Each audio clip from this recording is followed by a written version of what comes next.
for you. Come and have some tea. No, thank you. I had some on the plane. Have some of mine. Well, if I must. Well, out with it. What do you mean, out with it? The reason you're early.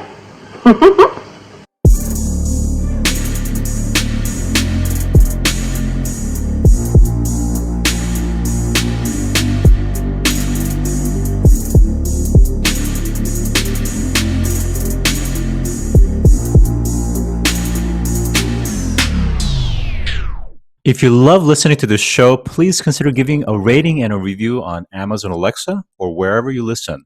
We want to continue bringing you this amazing content, and part of our ability to do that means that we need a big audience. Now, it may not seem like much, but rating and reviewing the show will help more people find us, just like how you found this show. Simply on any podcast platform, search for our show, scroll down to the bottom, and push 5 stars. It's that easy. Thanks for supporting the show.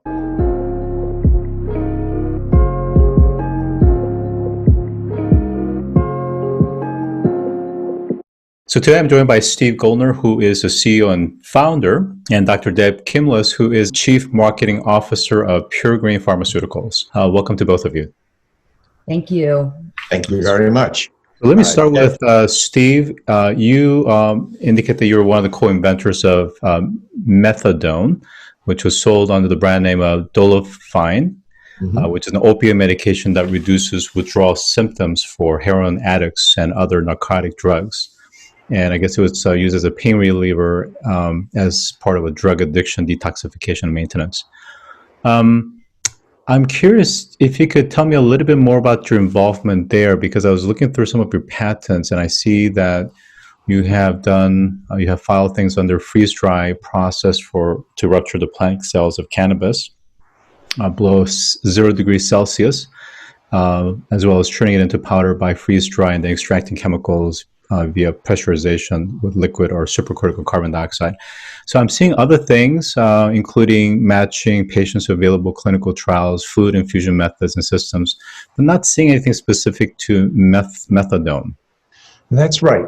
That's because methadone was an old drug. The actual molecule was invented by German scientists in 1933. So when I made the formulation for this in 1972, it wasn't possible to get a patent on it.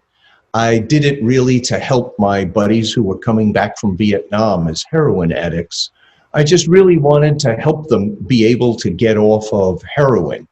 It turned into a wonderful business that was very surprising, so that I never had a patent on methadone, just the formulation and the FDA approval, which usually is more than enough to protect a drug. Interesting. Now, your background with the FDA and, of course, all of the regulatory affairs aspect, it's bar's none. So with that background, as well as what we just talked about, it makes perfect sense in terms of why you guys are working on Pure Green, which looks like you guys are looking to accomplish cannabis-derived CBD combined with microdoses of THC and Terps. Can you elaborate a little bit, please? So 50 years ago, I wanted to help people get off of heroin and found that this molecule, methadone, was going to be able to do it. Along the way, it became so successful that there are now many, many people addicted to methadone. Here, we now have an opportunity to use much, much safer and non-addictive molecules to be able to replace so many of these pain relief drugs that cause terrible, terrible side effects. So that's how we happen to do it. And Deb has led the charge as our Chief Medical Officer of being able to help develop these formulations for different indications. So for the audience that are not familiar with this space, if you could just kind of get into some of the fundamentals. Unlike THC, which is a psychoactive cannabinoid, there are, I guess, apparently over 100 terps found in various strains of cannabis. For example, caffeine, which is a terpene with natural hydrocarbons found in cannabis, as well as other essential oils that has incredible benefits. So And then, of course, there are many other terps like the myrcene for pain inflammation. I think it's limonene for stress and mood, linalool for sedative effects, caryophyllene for alcohol withdrawal, and so forth and so forth. Can you get into some of the details of the science, please? Sure. Deb, would you like to take lead here? So first of all, you did a great job pronouncing many of these molecules because honestly, they're really pretty challenging for sure. So the cannabis plant is a chemical manufacturing machine. It makes over 400 different chemicals, over 100 different cannabinoids. These are molecules specific to the plant. Only a handful are intoxicating, but all of which are bioactive. The terpenes, that's the chemicals that give the scent and flavor to cannabis. So if anybody has ever inhaled or just sort of been around somebody who has, you certainly know there's a distinctive scent. And those molecules, too, are also very bioactive. And each of the different cultivars, or on the street, it's known as strains of cannabis, because there's over 800 different hybridized cannabis plant types, have different terpenes that allow for their unique scent and flavor characteristics. Those things truly do have bioactivity, but many of which have not been yet characterized because of the illegality of this plant. Terpenes, however, are not just found in cannabis. Its essential oils, so the linalool for sedation, is actually found in prevalence in lavender. So if you've ever felt tense and sprayed lavender on your pillow, it helps to relax you to go to sleep. Pinene, if you've ever gone through a pine forest and taken a deep breath, you feel your lungs expand and you feel like you can conquer the world and you are incredibly focused. That too is also found in cannabis. So that's what gives these different strains these different effects. So I agree, and I think it's also found in citronelle, camphor, and turpentine and ginger oil as an example. So when we look at some of the terpenes, which of these are you guys using in your formulary? Well, if I tell you, Steve will shoot me and then shoot you, but there's a proprietary blend of terpenes. And so we have gone through and analyzed a suite of different combinations and have trialed them, and Steve has painstakingly been drugged through the mud with my suggestions, and we've trialed them on patients for different indications so that we could find that unique blend to work for specific indications. Right. So speaking of clinical studies, before I go into clinical studies, what is this entourage effect that some of the studies refer to, and how do the terps enhance the properties of cannabinoids such as CBD? So it goes to the old adage, the whole is greater than the sum of its parts. And if you look at in traditional medicine, not just cannabis, we try as physicians to reduce the amounts of one particular drug and add a bunch of different drugs to create a synergy to decrease side effects or adverse effects. And so when you take something like Epidiolex, which is a plant-derived but isolated CBD with no other parts of the plant in it, you end up needing a lot higher doses for a clinical effect. For Epidiolex, it's specific types of seizures. And I think GW Pharma is looking to trial different things to reduce the amount of CBD, to reduce some adverse effects at super high doses. Yeah, no, I think that makes perfect sense. And that's part of the reason why it's important to combine it with the terps to have some pain-killing effects through different biochemical mechanisms. Can you go into just a little bit about some of the details of the CBD targets delta opioid 5-HT1A serotonin, adenosine, as well as the vanilloid receptors, and how it all works?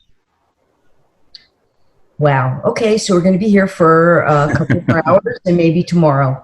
So all of those that you just described are non-cannabis specific receptors. Mm-hmm. And so those receptors are activated by a whole host of different neurochemicals that our own body makes, that pharmaceutical companies make, and that also some of the chemicals within the cannabis plant also interact with. These are sort of the non-specific but very important receptors that, for example, CBD, cannabidiol, will interact with to create its bioactivity. Yeah. So that brings up to the clinical trials that are currently underway. It appears that you guys are going after menses, migraines, fast-acting pain relief, and some of the more forward-looking things, PTSD, as well as opioid habituation reduction, as well as even application to canine. Can you tell us a little bit about what's happening with some of the clinical trials currently in flight as well as planned? Steve, do you want to take this? You want me to continue? Sure. I think to give a broad-based understanding of our approach to this, it was the idea that we wanted to have a routine, reliable, clean, and precise dosage level that every person would get. And that is able to be done because we've created water-soluble sublingual tablets of very precise dosages of CBD, of the terpenes, for each of our different clinical trials in order to be able to get to that, so that the patient always knows that they're getting exactly the same medication. This is the kind of certitude that patients want, that FDA insists on, and that I think our company is able to deliver. So because of that, our clinical trials are able to run reliably, repeatedly, over and over again to get the same effects in people. And that's what I think brings about, frankly, brand value and building our company. In terms of actually running the clinical trials, Deb can speak to one that we finished just a couple months ago in patients who have diabetic neuropathy, very, very severe, consistent pain. Deb, could you talk to what happened with those patients? So it was very interesting. We had 31 patients, treated them only for 3 weeks, which is a very short period of time for a clinical trial. What we wanted to see as a proof of concept our tablet formulation. Every single patient had a statistically significant reduction in their pain, whether they were either on a pharmaceutical or they were not on a pharmaceutical. And interesting secondary endpoints of improved sleep and a reduction in anxiety, both again in a statistically significant manner. That's very interesting. Can you tell us a little bit about the methodology that was administered for the study? Methodology in regards to the actual empirical research. So we created our clinical protocol. Is that what you're asking? So clinical protocol, got our IRB approved, we decided even before COVID to try to do something innovative by doing everything remotely. So we partnered with a bunch of different resources, physician offices, SROs, where we could go and recruit patients remotely. We would then deliver their cannabinoid tablets to them in their home. We had a specialized app that we configured for data acquisition, and then had statistical analysis done at the end after robust questions. 31 patients, no adverse effects. It's pretty incredible. So the questionnaires were administered on a self-administered basis remotely off an application, and it was a qualitative dimension. So it's essentially, how do you feel? Do you feel some sort of improvement in the regards to pain, anxiety, and so forth? Was that kind of the method? So the first questionnaires and the last questionnaires, so that we had a battery of questionnaires, all validated, for statistical purposes, these two questionnaires were given orally over a phone or a Zoom platform, just like what we're doing now. The rest of it was qualitative through inputs daily, and then weekly we followed up with them, and then a final follow-up. Okay. I think that, the point to bring out here yes. is that the measurement tools that were used are FDA validated measurement tools that are used by every pharmaceutical company in the course of producing the clinical trials and the data that FDA relies upon. So this was, for all practical purposes, a quote FDA clinical Equivalence. trial run just as rigorously as if the patients were sitting right in front of us. And this is a continuation, especially now in COVID time, where FDA has put out guidance as to how to run clinical trials virtually. This is exactly how it's done. Perfect. Thank you. That's exactly what I was asking. And then remind me again, I may have missed it. What was the sample size to get to the level of coefficient statistical significance? 31. 31. And is that a reasonable sample size for this level of clinical trial? So it was an open label proof of concept. We're now expanding it, so our N is going to be much larger. Gotcha. Can you talk about, because there's so many different angles that this formulary can go, right? So there's the pain, there's the depression, anxiety, and looks like there's even acne. Can you talk about where you feel like the biggest opportunities are for your startup?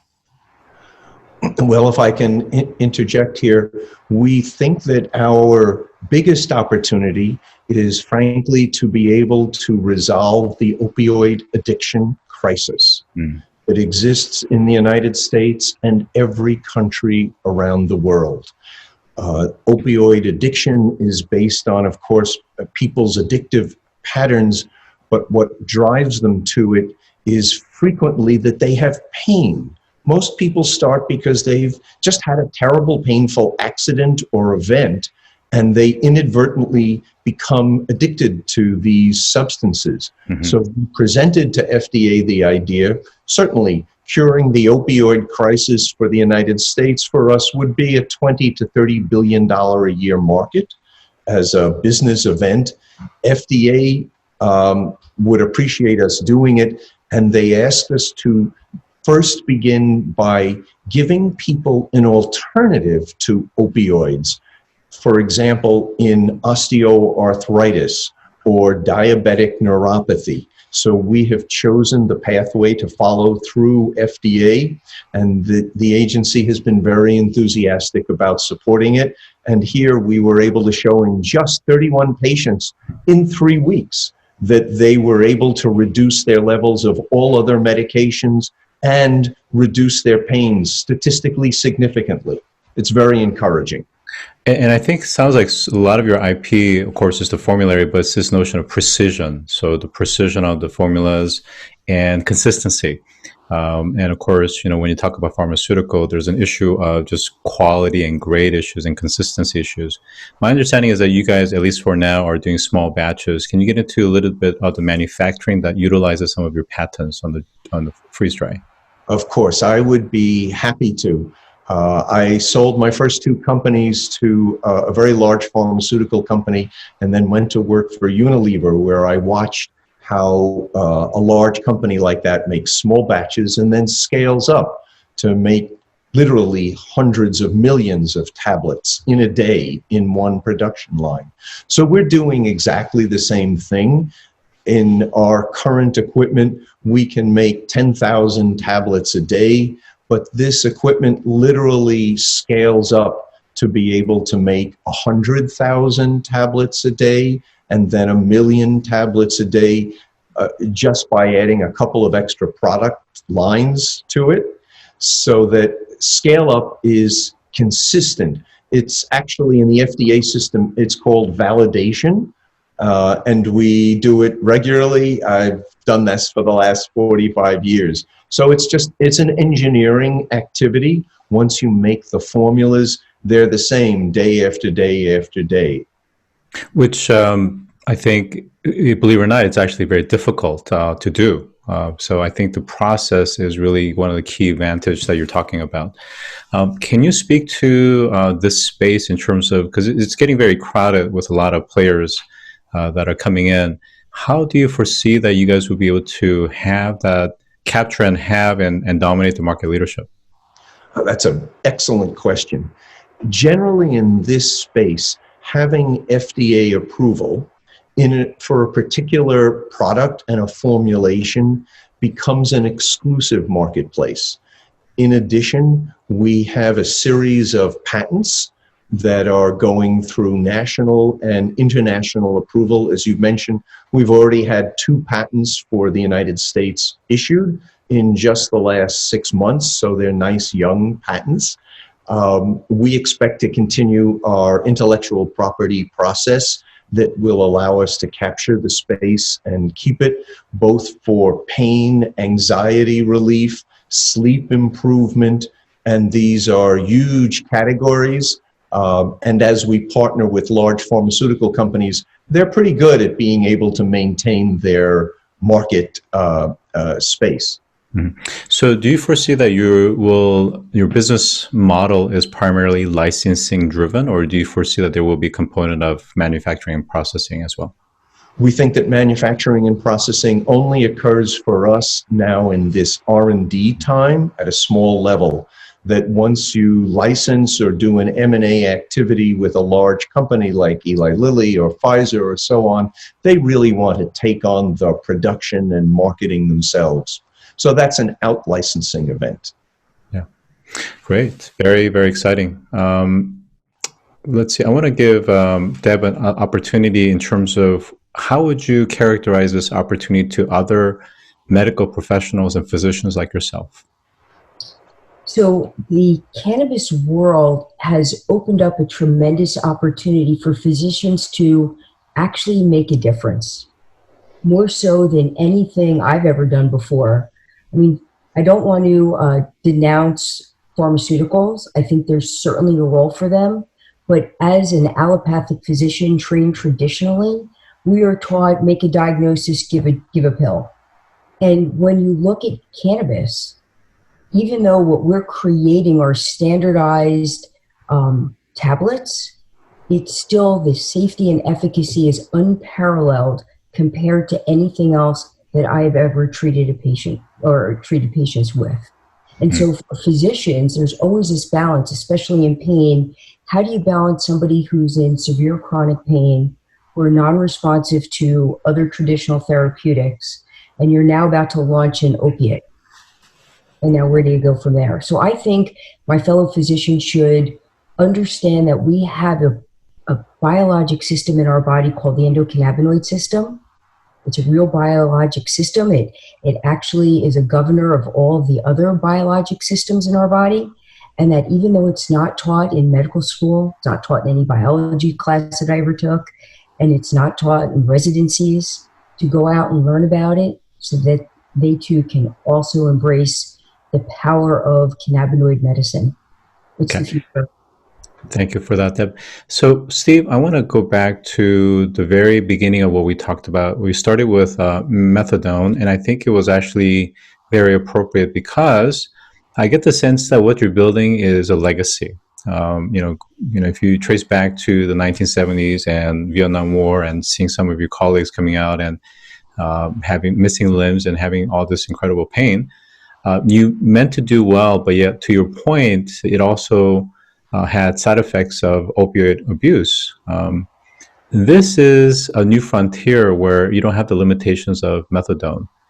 What is a message that you want to give to those that are struggling with opioid, or if they've seen family or they've seen colleagues that's been, victims of it? The message I would give them was that I invented something to relieve people's pain, to allow them to get out of the streets of being heroin addicts. And it saved about 20 million lives and positively impacted 200 million people around the world. It did have its own drawbacks, and I'm sorry about that. I was 22 years old when I made the formula. I did the best I could then. Now it's 50 years later, and I have much, much safer ingredients to be able to work with. And I would really encourage all of those people around the world who are suffering from pain to recognize that there are safer ingredients that they can help dose for themselves, that their physicians are eager to be able to dose with. And we're looking forward. This is a bookend to my career, and it's a really good bookend to be able to relieve people's pain and suffering and, frankly, not create the kind of toxicity or other problems. And whatever mistakes I made 50 years ago, we're going to fix them now. And my last question for Deb is, and again, I know I'm putting you on the spot a little bit, but for those that are listening, intrigued, and really have more questions than not, the problem that they have is when they go online, there's a lot of misinformation, and especially if you don't know this background, you can easily go down the wrong rabbit hole. Is there a third party, like a Nature or some publication that people can trust that you can recommend about the approach that you guys are taking and the efficacy, the safety aspects? So one, our pgpharma.co website, I think, is the first stop. It's difficult finding legitimate resources. I mean, I spent in 2013 a year looking around the world and around this country trying to find legitimate information. There is more out there. For physicians, there's Society of Cannabis Clinicians. So people can Google that and look online and look at those resources. There's Americans for Safe Access, and they have a whole host of important information. In fact, I'm collaborating with them now to write a physician's guide and what to tell patients. So there's a few resources out there, but you're right. This is a whole new world. This is a new frontier, and they need to take their education very seriously and very carefully. Well, I am very hopeful and I am very optimistic. And certainly the opioid epidemic is one of the biggest existential crises facing mankind. So I think if this endeavor even fractionally works, I think you guys have something very, very powerful, very, very important. So thank you for your work and the legacy that you're looking to leave behind. So today I've been joined by Steve Goldner, who is the CEO and founder, and Dr. Deb Kimless, who is Chief Medical Officer at Pure Green Pharmaceuticals. Thank you for joining today. Thanks very much. Bye now. If you've enjoyed this episode, take a moment to rate our show on any podcast platform that you listen to. Scroll down to the bottom and push 5 stars. It's that easy. And as always, thanks for listening.